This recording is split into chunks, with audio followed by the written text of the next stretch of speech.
శ్రీమాత్రే నమః. 42 అదృష్ట సంఖ్య కలిగినటువంటి వారి యొక్క జీవిత విశేషాల గురించి మనం తెలుసుకుందాం. ఈ సంఖ్య చాలా ఉన్నతమైనటువంటి సంఖ్య. సంతోషకరమైనటువంటి కుటుంబ జీవితం ఉంటుంది వీళ్ళకి. పదవి, ధనధాన్య ప్రాప్తి లభిస్తుంది. బహుజన సఖ్యత, సమాజంలో పేరు ఉండేటువంటి అవకాశం ఉంటుంది. అలాగే ఒక సమూహానికి నాయకత్వం వహించేటువంటి అవకాశం ఉంటుంది. కొద్దిగా పొదుపరి కూడా అయి ఉంటారు. వివేకవంతులుగా ఉంటారు.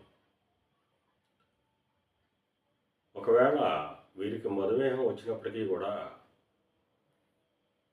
తగ్గిపోయేటువంటి అవకాశం ఉంటుంది.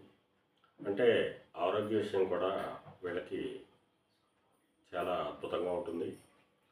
అలాగే వీళ్ళ రాశి చక్రంలో చంద్రబలం, రవి బలం బాగున్నట్టయితే ఇంకా మరిన్ని మంచి ఫలితాలు వచ్చేటువంటి అవకాశం ఉంటుంది. ముఖ్యంగా ధనుర్లగ్నం అయి ఉండి శుక్రబలం కూడా తోడైనట్టయితే ఈ సంఖ్య వాళ్ళకి తిరిగి ఉండదు. అన్ని రంగాల్లోనే కూడా రాణించేటువంటి అవకాశం ఉంటుంది. బహుముఖ ప్రజ్ఞాశాలిగా గుర్తింపు పొందేటువంటి అవకాశం ఉంటుంది. ఇవన్నీ సాధించడానికి వీరికి దైవభక్తి కూడా అవసరం.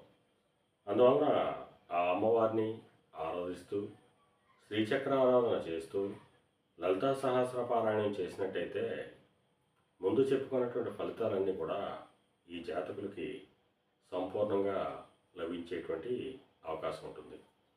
శ్రీమాత్రే నమః.